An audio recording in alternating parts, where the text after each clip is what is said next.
cet après-midi sur un sujet qui nous concerne tous sans exception. Il s'agit de l'idolâtrie. Frères et sœurs, il faut savoir que depuis la fondation du monde, le désir du Seigneur est de se rapprocher de sa créature en ayant avec elle une communion profonde et totale. Il n'a d'ailleurs jamais délaissé ses créatures, bien au contraire, il se soucie d'elles et continue de développer une réelle intimité avec elles.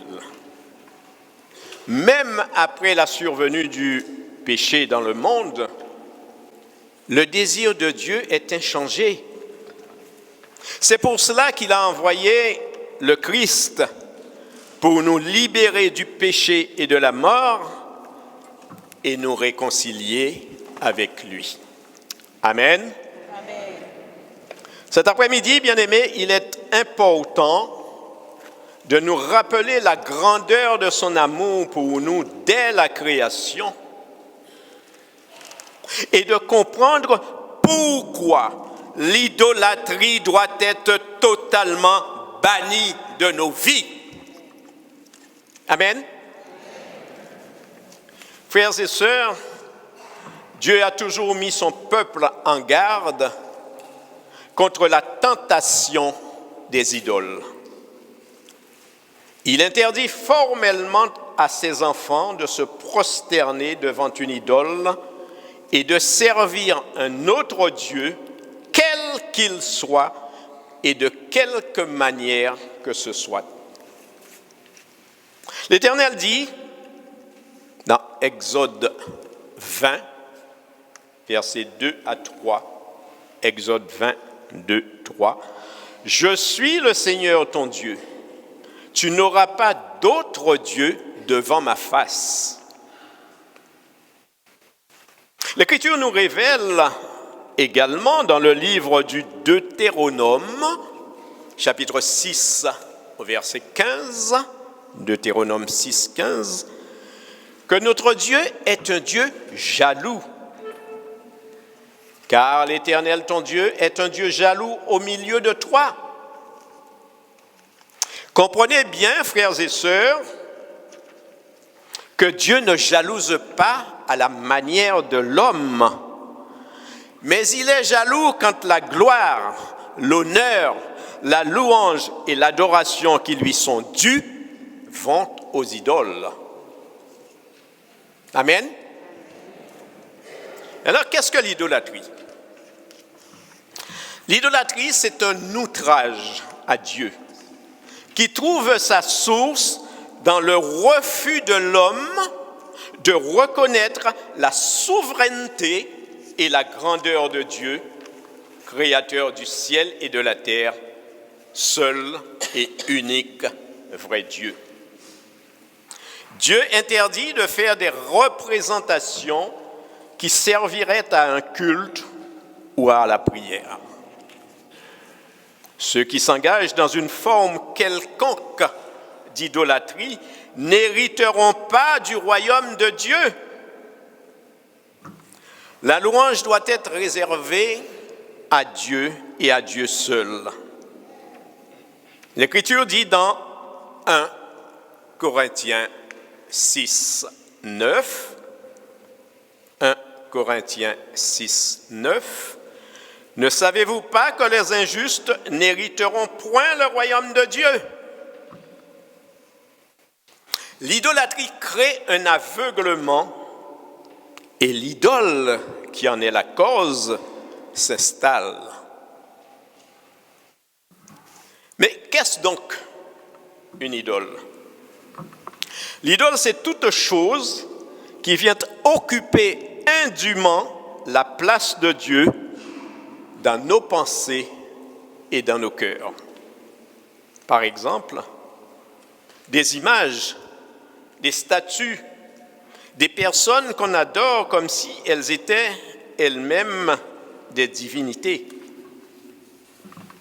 Frères et sœurs, un chrétien ne doit rendre un culte qu'au seul Dieu vivant, car lui seul est digne d'adoration, de louange et doit être au centre de notre vie.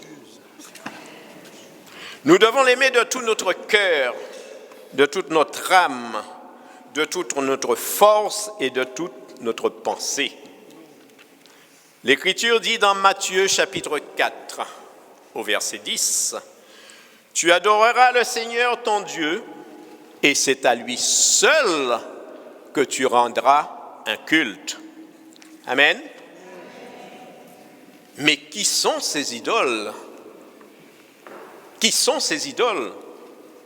Eh bien, ce sont des personnes reconnues très souvent pour leur talent d'exception, comme par exemple les artistes, les sportifs et autres, qui peuvent devenir, à cause de leur notoriété, des idoles aux yeux de ceux qui cherchent à les imiter ou à les ressembler. Le Christ est et demeure notre modèle par excellence. C'est lui seul que nous devons ressembler. Amen. Une autre forme récurrente de l'idolâtrie se remarque dans les relations que nous pouvons avoir avec nos proches, conjoints, enfants pour la plupart du temps, etc. Ou simplement de nos amis, ceux que nous côtoyons fréquemment. Bien-aimés, comprenez bien, Dieu n'interdit pas d'aimer nos proches, attention. Mais il nous demande de lui donner la première place. C'est toute la différence. Amen. Toutes nos possessions matérielles et les richesses de ce monde, maison, argent, voiture, téléphone, dès lors qu'elles occupent la première place, elles nous éloignent du cœur de Dieu et deviennent des idoles. Amen. Les addictions telles que l'alcool, le tabac, les jeux, la pornographie, la drogue, l'amour immodéré de l'argent, ce sont des idoles destructrices, c'est-à-dire qu'elles nous détruisent. L'apôtre Paul prévient, « Aucun impudique ou impur ou cupide, c'est-à-dire idolâtre, n'a d'héritage dans le royaume de Christ et de Dieu. » Éphésiens chapitre 5, verset 5. Bien-aimés, beaucoup de chrétiens refusent d'accepter la seigneurie de Dieu dans leur vie parce qu'ils ne connaissent pas la grandeur de l'amour du Père et se détournent de Dieu, du Dieu vivant, croyant trouver le bonheur auprès d'objets inanimés et finissent par se perdre. Amen. L'Écriture dit, écoutez bien, si vous êtes ressuscités avec Christ, cherchez les choses d'en haut où Christ est assis à la droite de Dieu. Attachez-vous aux choses d'en haut et non à celles qui sont sur la terre. Colossiens, chapitre 3, versets 1 à 2. Colossiens 3, 1 à 2. Bien-aimés, lorsque ces idoles deviennent au quotidien ta principale préoccupation, tu en deviens l'esclave. Et oui, tu deviens l'esclave. Cet après-midi, toi, mon frère,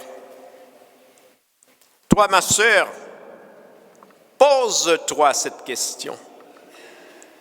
Quelle idole occupe la place de Dieu dans mon cœur? Quelle idole occupe la place de Dieu dans mon cœur?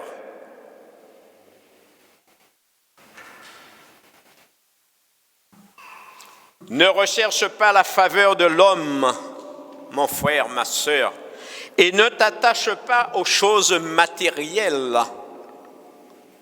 Écoute plutôt la voix du Saint-Esprit. Elle te conduira à la source du bonheur.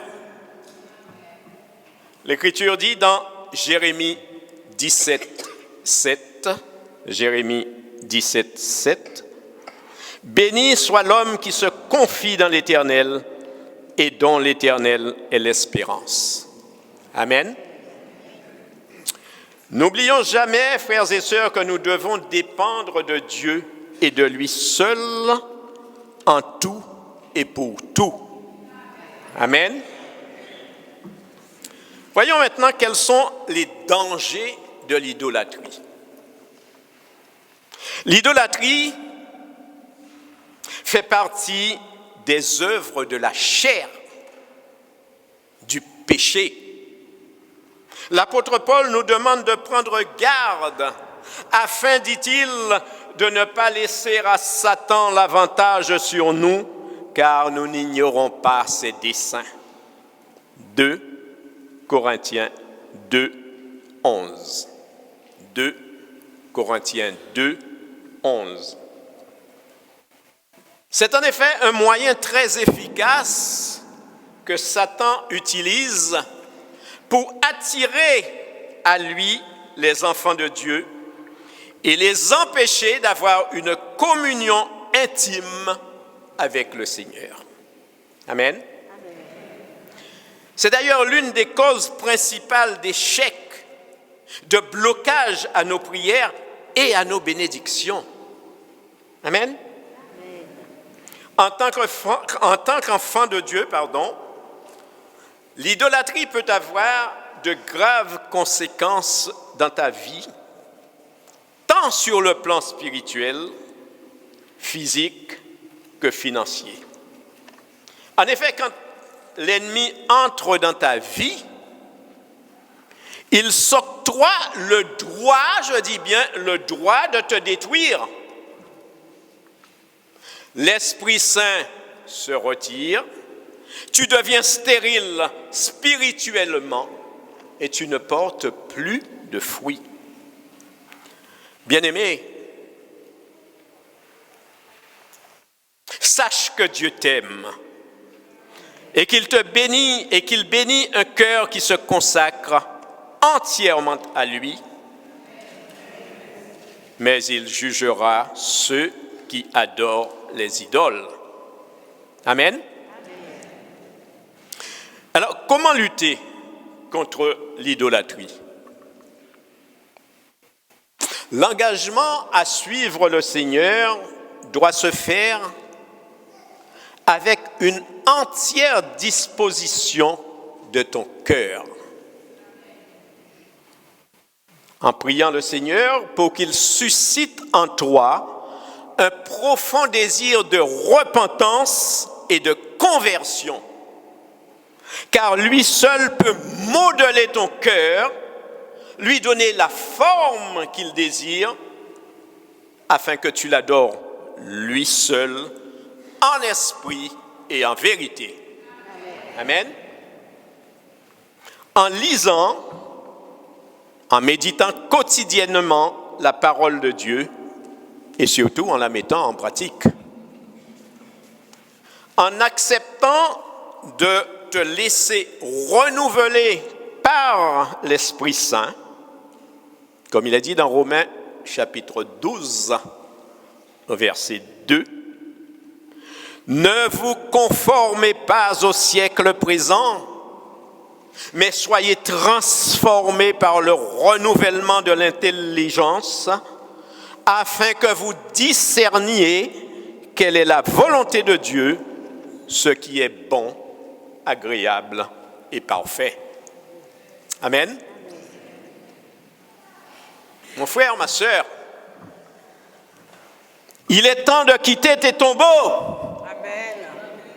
Jésus t'appelle à le suivre, à renoncer à tout ce qui détourne ton cœur et tes pensées de la voix du Saint-Esprit. Jésus veut te libérer cet après-midi de cet esclavage, de la source de tes échecs, de ton égarement, à condition que tu prennes l'engagement de te séparer et de t'éloigner de tes idoles.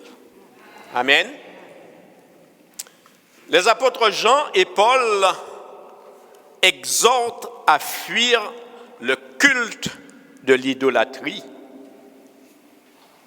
Jean nous dit dans 1 Jean 5, 21, 1 Jean 5, 21, « Petits enfants, gardez-vous des idoles. » Et l'apôtre Paul ajoute, « C'est pourquoi, mes bien-aimés, fuyez l'idolâtrie. » 1 Corinthiens 10, 14. 1 Corinthiens 10, 14. Amen. En conclusion, frères et sœurs, pour une vie épanouie, pleine de sens, Dieu doit en être le centre. Il nous incombe donc de l'honorer, de lui réserver toute notre adoration à lui seul, qui est source de toute grâce et de tout bien. Si nous l'aimons et que nous agissons comme il nous enseigne dans sa parole, Matthieu 22, 37, alors il n'y aura plus de place dans nos cœurs pour l'idolâtrie. Mettons-nous donc à sa suite. Amen. Alléluia.